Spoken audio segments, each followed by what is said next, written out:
Meus queridos irmãos e irmãs, prezada comunidade, você que do seu lar acompanha a Santa Liturgia deste domingo, hoje nós encerramos o mês vocacional, né? O mês de agosto, o mês vocacional.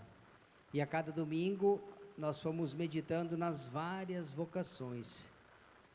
Como Deus vai se servindo dos ministérios, né, de pessoas, homens e mulheres. Primeiro domingo do mês vocacional foi dedicado ao sacerdote, o dia do padre, né? O segundo domingo, dia dos pais, lembrando a vocação matrimonial, constituindo família, pai, né? O terceiro domingo é o dia do consagrado, religioso, religiosa. E hoje, o quarto domingo do mês de agosto, nós lembramos uma figura muito importante, né? O dia dos leigos, né? Mas de uma maneira especial, o dia nacional dos catequistas. Veja como Deus, no seu projeto, no seu plano de salvação, Ele nos inclui. Assim como Nossa Senhora, quando nós falamos que Nossa Senhora, através do seu sim, ela se torna coparticipante, né? Quando ela aceita o desígnio de Deus na vida dela. Nós falamos que Deus pode tudo, e é verdade. Se Deus pode tudo, Ele poderia nem precisar nem de mim, nem de você. Mas Deus quis precisar das pessoas. Nós somos convidados a participar da obra salvadora, porque Deus permite, Deus precisa, Deus se fez precisar de cada um de nós. E é por isso que hoje nós temos que agradecer a Deus de uma maneira especial, dia dos leigos, né? O padre elencou aqui, só para vocês terem uma ideia, amanhã nós vamos fazer uma homenagem para os catequistas, mas olha quantas pessoas pastorais e movimentos, e quando eu cito aqui, não é só da igreja aqui da Consolata, qualquer paróquia da nossa arquidiocese, você vai ter um exército, uma legião, que bom, que maravilha, de pessoas que servem com amor, com carinho, com dedicação, que entenderam o projeto de Deus, que se colocam a serviço, né, da igreja, colocando seus talentos, seus dons, suas habilidades, a inteligência, e tudo isso é dom de Deus, né, a serviço também da igreja. Assim como nós somos habilidosos e talentosos para as coisas do mundo, nós somos chamados também a usar da inteligência que é dom de Deus, colocando os talentos, os dons, as habilidades que nós temos a serviço da evangelização. Então hoje a igreja lembra o dia do catequista, mas além dos catequistas, nós temos aqui na nossa paróquia, é bom que a gente conheça, né? Entre pastorais e movimentos dá em torno de 25, né? Eu vou elencar aqui rapidinho, né? Tem os catequistas, pastoral familiar, ministro da Sagrada Comunhão, zeladores da capelinha, pastoral do dízimo, conselho econômico, RCC, terço dos homens, terço das mulheres, pastoral da esperança, pastoral do batismo, legião de Maria, apostolado da oração, pastoral do idoso, pastoral da criança, pastoral da sobriedade, pastoral da caridade, pastoral da juventude, liturgia, canto, pascom, acólitos, coroinhas. Não sei se esqueci alguma pastoral, movimento? Acho que não, né? Veja aqui, 25. E atrás, aqui tem os coordenadores, coordenadoras. Se eu pegar, por exemplo, falar pastoral, o movimento pastoral da caridade, tem um grupo de pessoas, de voluntários, né, que ajudam, socorrem com os recursos da comunidade, também do dízimo, né, que socorre as necessidades, as cestas básicas que vocês trazem, organizam, né? Evangelizam, não só dá o pão, mas também o pão da palavra, né? Tem um grupo de pessoas, de senhoras e senhores, assim como os ministros, né? Tem o coordenador do ministro, ou a coordenadora, mas tem mais, em torno de 40 ministros, a pastoral da família, tem a coordenadora, mas tem mais 12, 13 casais, e assim. Então veja, quantas pessoas, homens e mulheres de boa vontade. Então hoje nós queremos, de uma maneira especial, né, agradecer por toda essa riqueza, né, de pessoas que se colocam a serviço com amor, com doação, servindo a Deus e a igreja e a comunidade, com os dons, talentos e habilidades que Deus deu, colocando-os também a serviço da evangelização. Todas essas pastorais e movimentos, né, que o padre citou, né, nossa gratidão. No evangelho de hoje nós vemos que Jesus continua o discurso do pão da vida. Foi interrompido domingo passado devido à festa, né, da Assunção de Nossa Senhora. E hoje retoma. Hoje Jesus começa a falar da Eucaristia, né? Lembra que o padre falou que Jesus inicia uma série de catequese sobre a Eucaristia, o pão vivo descido do céu. Dizendo, olha, vossos pais comeram maná no deserto, mas morreram. Eu sou o pão vivo que desceu do céu. Jesus começa a falar dele como pão vivo para se reportar à Eucaristia. E hoje, o discurso continua, diz, quem comer, Jesus fala que ele é o pão vivo, quem comer da minha carne, quem beber do meu sangue, permanece em mim e eu nele terá a vida eterna. E eu ressuscitarei no último dia. Quando Jesus diz isso, eles começaram a murmurar. Diz, esta palavra é dura demais. Como comer da sua carne? Tipo, será que ele está fora da casinha? Jesus, quem comer da minha carne. Por que Jesus fala comer da carne dele? Porque Jesus é o pão vivo descido do céu. Jesus é a hóstia viva. Quem beber do meu sangue, aqui está prefigurado o sangue que Jesus, a entrega de Jesus na cruz. Jesus não foi pego de surpresa. Jesus sabia muito bem aquilo que deveria passar. Inclusive, conhecia até o traidor e mesmo assim chamou. Interessante, né? A gente acha às vezes que eram todos santos. Não, ninguém era santo antes. Todos pecadores. E até um traidor Jesus chamou para fazer parte dos 12. Até um que depois ia negá-lo 3 vezes. Muito embora jurou, darei minha vida por você. Ah, dará a tua vida? Pois bem. Não cantará o galo sem que antes me tenha negado 3 vezes. Jesus já cantou a pedra, né? É lógico. Ele é Deus. Ele me fez e te fez. O autor conhece a obra, o barro que somos nós. Ele que nos moldou. Nos conhece por fora e por dentro. Então Jesus, quando hoje começa a falar que ele é a hóstia viva, Jesus se apresenta, quem comer da minha carne, quem beber do meu sangue. Eles não gostaram muito, né? Quem consegue escutá-lo? Isto é duro demais. Vendo que eles estavam murmurando, Jesus disse e perguntou, isso vos escandaliza? Né? O espírito que é da vida, a carne não serve para nada.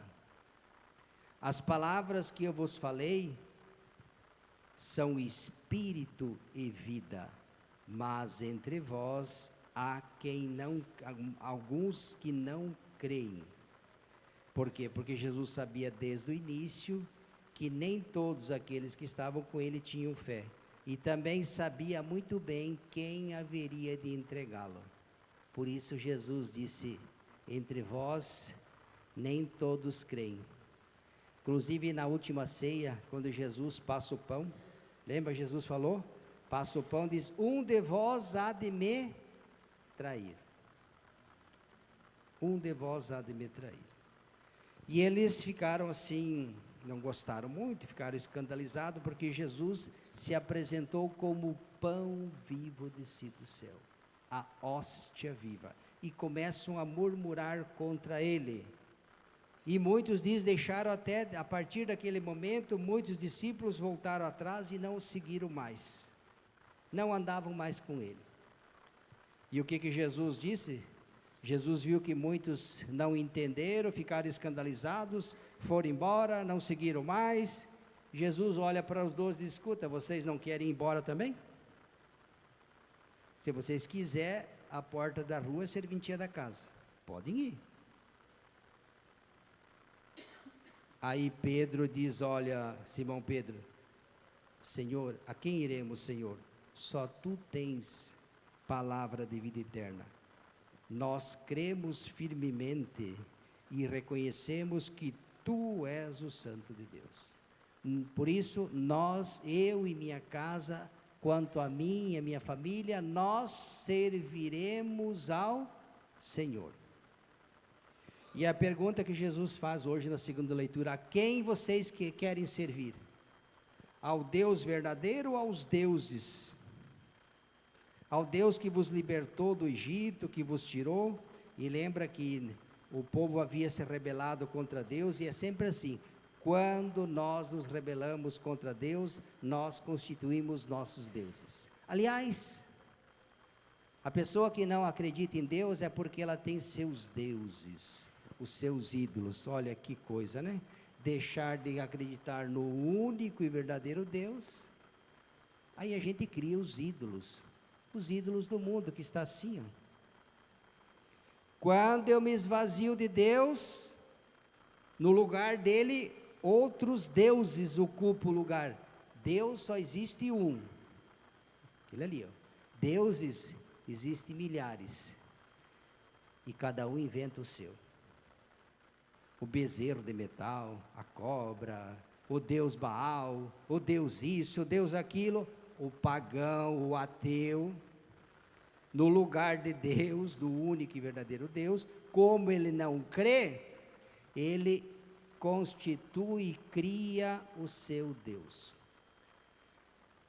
Por isso a palavra de Jesus é dura: a quem vocês querem servir? Vocês têm opção, podem escolher, ao Deus verdadeiro, aos deuses. Quando viram que o povo começou a murmurar, Jesus não chorou, nem correu atrás não, viu? Querem ir? Ó, vá-te-ne, podem ir. Jesus olha para os que ficaram: escuta, vocês não querem ir também? Se quiser, Senhor, nós cremos em Ti. Aqui está a diferença. Quem vai são aqueles que não creem. Lembra que o Pai fala: ninguém ama aquilo que não conhece. Quando eu não conheço, e não é só conhecimento e inteligência, não, também, mas não só. Quando eu tenho experiência, uma verdadeira experiência de Deus na minha vida, e aqui pode ser o intelectual, o ignorante, o estudioso ou menos, quando eu fiz uma experiência concreta de Deus, quando eu sei quem é Deus, nada nem ninguém ocupa o lugar dele na minha vida.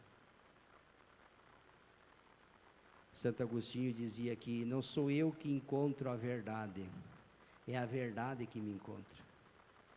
Ele vivia buscando a verdade, né? Santo Ambrósio, num diálogo ele tinha, Santo Agostinho dizia: eu encontrei a verdade. E ele disse: não foi você que encontrou a verdade, foi ela que te encontrou. Por isso você amou-a. Jesus é a verdade. O mundo está cheio de mentiras, e substitui a verdade pela mentira, e tem muita gente por aí acreditando na mentira e nas mentiras, e deixando a verdade de lado. Olha ali, a verdade está ali, ó. Sou o caminho, a verdade e a vida, ninguém vai ao Pai a não ser por mim. Essas palavras precisam ser repetidas hoje, viu? Tem muitos Jesus Cristos por aí, tem muita gente por aí que deixa de acreditar na verdade, a única verdade é Jesus, O mundo é cheio de mentiras, mas a gente prefere as mentiras ou as meias verdades, que é a mesma coisa. A verdade é uma só. Para acreditar nas ideologias, no modismo, né? Das filosofias de vida que cada um vai criando, nos deuses, porque Deus só existe um. Por isso, a quem vocês querem? Essa palavra é dura demais? Vocês querem ir? Podem ir. Se for por falta de tchau, já vão tarde. Vocês não querem ir também? Porque os apóstolos também estavam achando que seguir Jesus ia ser oba-oba. Não, é bom seguir Jesus. Jesus dá alegria, mas lembra que Jesus, quem quiser me seguir, quais são as condições? Renuncie a si mesmo, tome sua cruz e me siga. Porque quem quiser salvar a sua vida, vai perdê-la. E quem perder a sua vida por causa de mim, vai salvá-la. Quem coloca a mão no arado e olha para trás, não é digno de mim. Deixa que os mortos enterrem seus mortos e você vem e me siga. O convite de Jesus, ele é exigente. Os frouxos, mole, Jesus quer pessoa séria e comprometida. É bom seguir Jesus? É. Mas toda rosa tem seus espinhos. Toda flor tem espinho. Assim também Jesus, ó, se vocês querem me seguir, muito bem. Mas lembre-se que o meu caminho, ele é exigente. Porém, quem for fiel, se salvará. E quem for fiel até o fim, não é só por um momento, não é só fogo de palha, não é só poeira.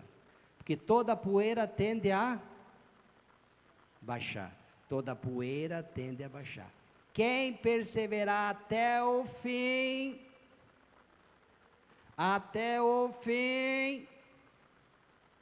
esse será salvo e ganhará até o fim, na alegria, na tristeza, como os casais, né? Quando, né? Te prometo, na alegria, na tristeza, na saúde, na doença, quando é magrinha, gordinha, né? Que é acréscimo do padre, né? Bonitinha, feinha, né? Quando está tudo certinho é fácil, mas a vida é assim, meus queridos. Seguir a Jesus Cristo é bom, é ótimo, mas não é moleza não.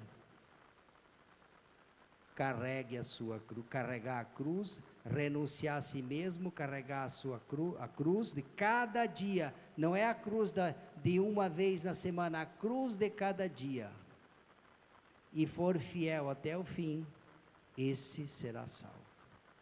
Foi assim com Jesus, foi assim com os mártires, foi assim com os apóstolos. E vocês sabem que o padre está falando, né? Se vocês não sabem, é só ler a vida dos santos e santas e mártires, e vocês vão entender. Mas eles hoje estão com Deus, porque souberam carregar a cruz ou as cruzes, e hoje eles estão com Deus. Então, que nós não saibamos amar a nossa igreja, nos envolver, nos comprometer. A igreja é a esposa de Cristo. Pergunta para quem é casado, se alguém falar mal da tua esposa, você vai dar um abraço na pessoa? Sim ou não? Se alguém chega em você e fala mal da tua esposa, você vai convidar ele para um churrasco? Eu acho que não. Afinal de contas, ele está falando mal da tua esposa. A igreja o que é? A igreja é a esposa de quem? Do padre? Ah, tá, isso mesmo. A igreja é a esposa de Cristo, do padre também, mas antes dele. E diz, Cristo amou a sua esposa, a sua igreja, deu a vida por ela. Por isso, na segunda leitura, maridos, amai vossas esposas. Esposa, amai vossos maridos, como Cristo amou a igreja e se entregou por ela. Está vendo? Paralelo aqui, a comparação que Jesus faz. O amor de Deus pela igreja deve ser o mesmo amor do marido pela esposa e vice-versa.